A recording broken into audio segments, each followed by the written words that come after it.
He did not notice the change at first. Nothing dramatic happened. No loud sound, no sudden loss, no great shock. His life looked normal from the outside. He woke up at the same time each morning. He checked his phone, drank his coffee, and drove the same road to work. He smiled at the same people, had the same conversations, and returned home to the same quiet room. But somewhere deep inside, something felt wrong. It was not pain. It was not sadness. It was a quiet feeling that his life was repeating itself. Like a movie stuck on the same scene. He began to notice patterns. The same problems followed him. The same arguments appeared in different forms. The same fears whispered in his mind before every big decision. He told himself it was normal. Everyone has routines. Everyone faces stress. But one evening, as he sat alone in the dim light of his apartment, the question came back again. Why does everything feel scripted? He leaned back in his chair and looked around the room. The walls were still.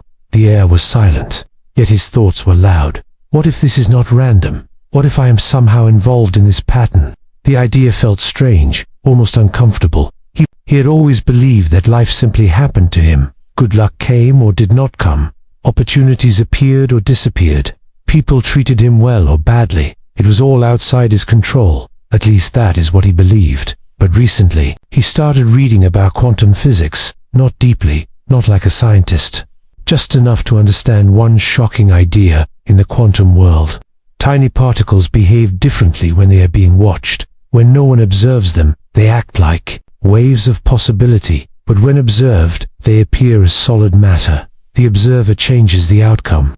At first, he thought it was just a strange science fact, interesting, but distant from real life. Yet the idea would not leave his mind. If observation changes tiny particles, what does awareness do in a human life? He felt a chill run through him. He replayed his recent days in his head. Before every failure, he expected failure. Before every rejection, he imagined rejection. Before every difficult meeting, he felt stress hours before it even began. It was as if his mind was rehearsing the future, and somehow, the future kept following the script. He stood up and walked to the window. The city lights shimmered in the darkness. Thousands of people moving, thinking, choosing. Were they all just reacting to reality, or were they shaping it without knowing? He placed his hand on the cold glass. What if reality is not fixed? What if it is waiting? Waiting for attention, waiting for belief, waiting for expectation. The thought was both exciting and terrifying. If this were true, it would mean he was not just a victim of circumstances. It would mean he was participating in something much deeper. But it would also mean he could no longer blame the world for everything. Responsibility would shift inward. He closed his eyes for a moment. Inside his mind, he saw how often he focused on what he feared, how often he replayed old mistakes, how often he assumed the worst before anything even happened. If the observer truly influences reality, then what kind of observer had he been, without realizing it? He may have been observing lack, fear, and doubt into existence. The room felt different now, not because it had changed, but because he was looking at it differently. And that was the most unsettling part of all. Nothing outside had moved, yet everything inside had shifted. A simple idea had opened a door. Maybe reality is not something solid and fixed. Maybe it is something fluid, responding quietly to awareness. He did not have answers yet, only a growing sense of wonder. And one powerful question that refused to disappear. If the observer changes the experiment, then who is he becoming? Every moment he observes his own life, the question would not leave him alone. The next morning, it followed him into the light of day. As he walked to work, the world looked the same. Cars moved, people hurried, traffic lights changed, yet something felt different. He was not just seeing the world, he was watching himself seeing the world. That small shift made everything feel strange. Later that night, he opened his laptop and began searching again. He wanted to understand the science more clearly. He read about a famous experiment called the double-slit experiment. In this experiment, tiny particles were fired toward a screen with two small openings. When no one observed the particles, they behaved like waves, spreading out in patterns. But when scientists measured them, the particles acted like solid objects, as if they suddenly decided to choose a single path. The results shocked him. It suggested that the act of observing changed the behavior of matter itself. He leaned back in his chair, trying to process it. How could simple observation make such a difference? Was it the machine that measured the particles, or was it awareness itself? The deeper he looked, the more mysterious it became. Quantum physics did not give easy answers. It offered probabilities, not certainties, possibilities, not fixed outcomes. He read a sentence that stayed with him. At the smallest level, reality is not solid. It exists as potential until it is observed. Potential. The word echoed in his mind. He thought about his own life again. Before speaking in meetings, he imagined people judging him. Before trying something new, he pictured failure. Before trusting someone, he expected disappointment. What if those expectations were not harmless thoughts? What if they were observations shaping probability? He felt a mix of excitement and fear. Excitement because it meant change was possible. Fear because it meant he had been participating in outcomes without knowing it. He decided to test something small the next day. Before entering a meeting he usually feared, he paused. Instead of imagining everything going wrong, he imagined calm. He imagined speaking clearly. He imagined people listening. It felt unnatural at first, almost fake. His old thoughts tried to return, but he gently brought his attention back to the new image. When the meeting ended, something surprising happened. It was not perfect, but it was different. It felt more steady, more present. The tension he expected did not fully appear. He could not prove that quantum physics caused this shift, but he could not ignore the change either. For the first time, he saw how powerful attention might be. Not magical, not instant, but influential. He began noticing how often his mind wandered into negative predictions, and how quickly his body reacted as if those predictions were real. Sweaty hands, tight chest, restless thoughts, all created before anything had actually happened. It was as if his brain did not wait for reality, it rehearsed it, and maybe, in some quiet way, reality followed the rehearsal. The idea felt bigger than science now. It touched philosophy, it touched consciousness, it touched responsibility. If reality at its core is made of probabilities, then attention might be the filter that selects which probability becomes experience. He looked around his room again that night. The furniture, the walls, the silent air, solid on the surface, yet built from invisible particles dancing in uncertainty. The world was not as fixed as it seemed, and neither was he. For the first time, he understood something deeply personal. He was not just living inside reality. He was interacting with it every second through perception, belief, and focus. The observer was not separate from the experiment, and the experiment was his life. After learning about the observer effect, he stopped looking only at the outside world. He turned his attention inward. If observation changes reality, he thought, then what am I observing all day inside my own mind? At first, he did not like what he found. His thoughts were not calm or wise. They were repetitive, predictable, often negative. He noticed how quickly his mind judged situations, how fast it assumed danger, how easily it returned to old memories. It was like a machine running an old program, the same fears, the same doubts, the same quiet belief that life was hard and unfair. He began to see something uncomfortable. Most of his thoughts were not chosen. They simply appeared, triggered by habit, formed by past experiences, shaped by things he had believed for years. If his inner world was built from old patterns, then maybe his outer world was reflecting those same patterns back to him. The idea felt both heavy and freeing. Heavy because it meant he had allowed these patterns to run without question. Freeing because it meant they were not permanent. One evening, he sat quietly with no phone, no music, no distractions. He simply watched his thoughts. At first, they moved quickly. Random images, unfinished conversations, worries about tomorrow. But instead of getting lost in them, he observed them like clouds passing in the sky. For the first time, he realized something important. There was a difference between him and his thoughts. If he could observe a thought, then he was not the thought. It was the awareness behind it. This discovery felt powerful, because if he was the awareness, then he could choose where to place it. The next day, when a familiar fear appeared before an important task, he did not fight it. He simply noticed it. There is fear, he thought. Not I am fear, just a feeling moving through awareness. The fear felt weaker when he did not attach to it. He began to experiment with small shifts. When his mind predicted failure, he asked, is this a fact or just an old story? When he felt unworthy, he asked, who taught me this belief? Where did it begin? Slowly, he started replacing automatic thoughts with conscious ones, not fake positivity, but intentional direction. Instead of I always fail, He chose, I am learning. Instead of nothing changes, he chose change is possible. At first, the outer world did not transform overnight. Problems still appeared. Challenges still came. But his reaction began to shift, and that changed the experience itself. He felt calmer in situations that once overwhelmed him. He spoke with more clarity. He listened more carefully. People responded differently, not because the universe suddenly rewarded him, but because his energy, tone, and presence had changed. It became clear to him. The inner world is not separate from the outer world. They are connected through perception and behavior. His beliefs shaped his expectations.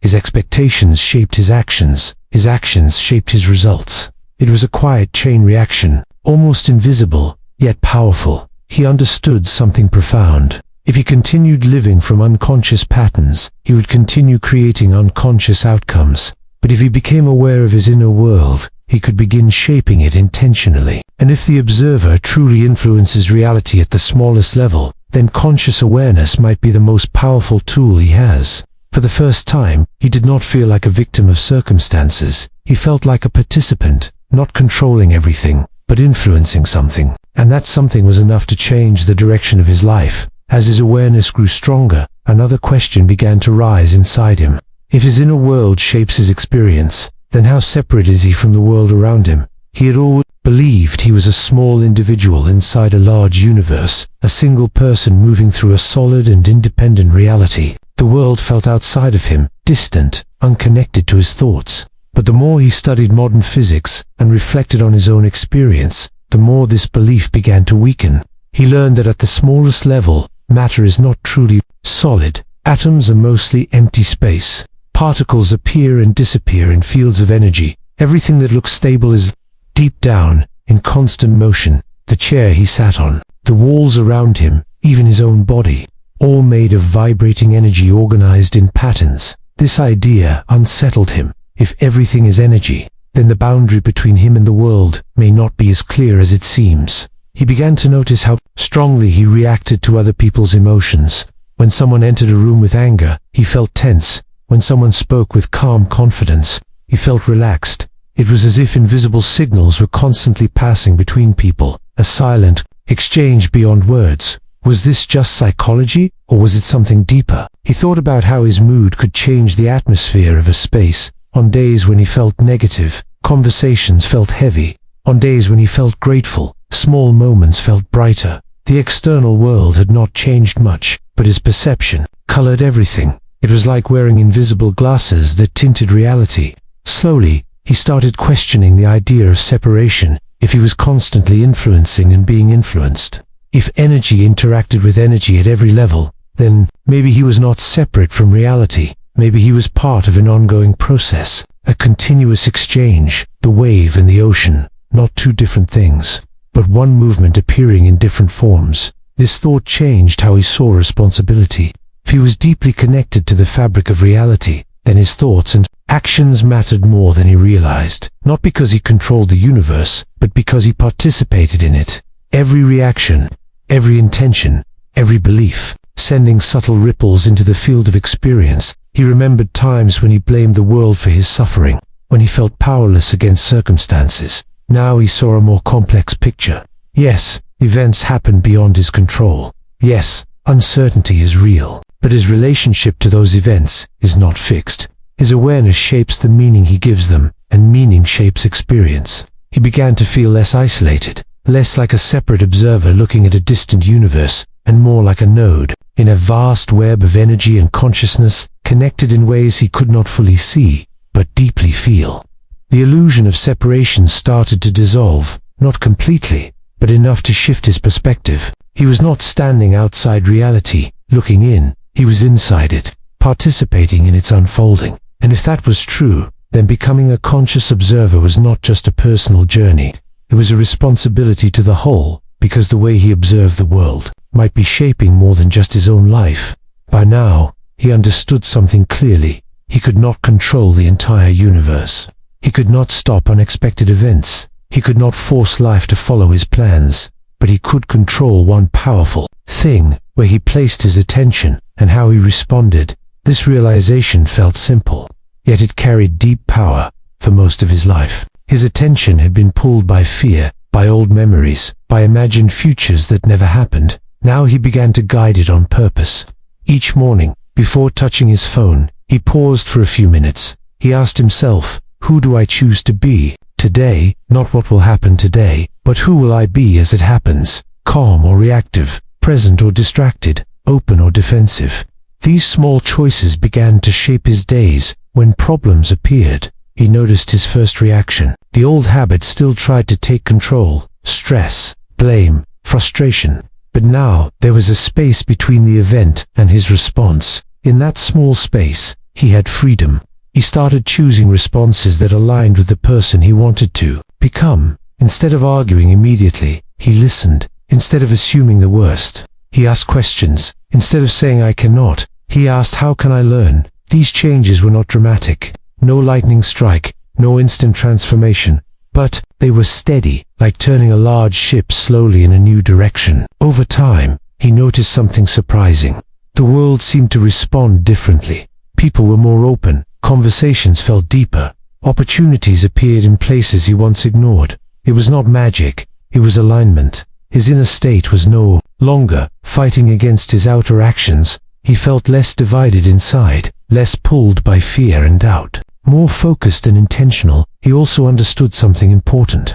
Being a conscious creator did not mean controlling every outcome. It meant participating with awareness. It meant understanding that every thought is a signal, every emotion is energy in motion, every choice is a direction. He became more careful with his mental rehearsals. If his mind imagined failure again and again, he gently redirected it. If he caught himself replaying old pain, he asked what lesson it carried instead. He was not denying reality. He was shaping his relationship to it, and that relationship changed everything. He felt more alive, more awake inside his own experience. Life was no longer something that simply happened to him. It was something he engaged with consciously, moment by moment.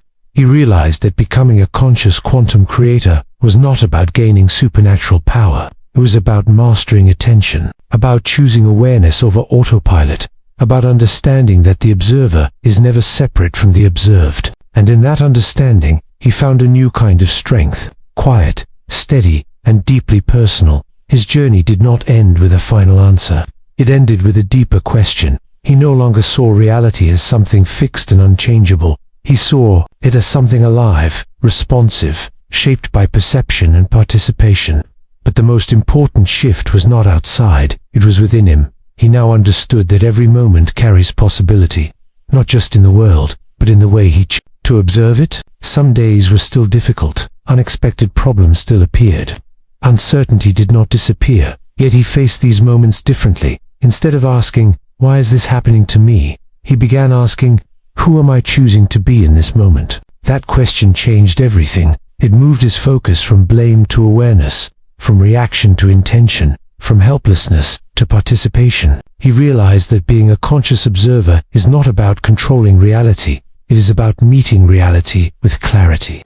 It is about understanding that attention is creative, that belief directs perception, and perception shapes experience. When he looked back at his old life, he saw how often he had lived on autopilot, guided by unconscious patterns, repeating thoughts he'd never questioned, expecting outcomes he secretly feared. Now he saw a different path, not a perfect path, but a conscious one, a path where each thought is noticed, each reaction examined, each choice made with awareness. He began to feel connected to something larger, not in a mystical way, but in a deeply human way, as if he was part of a vast unfolding process, where observation and reality dance together, where awareness is not passive, but active, where the inner world and outer world reflect each other constantly. And then the story turns towards you, because his realization is not only his, it is a mirror. If attention influences experience, where are you placing yours right now? If belief shapes perception, what beliefs are quietly shaping your world? If reality holds many possibilities,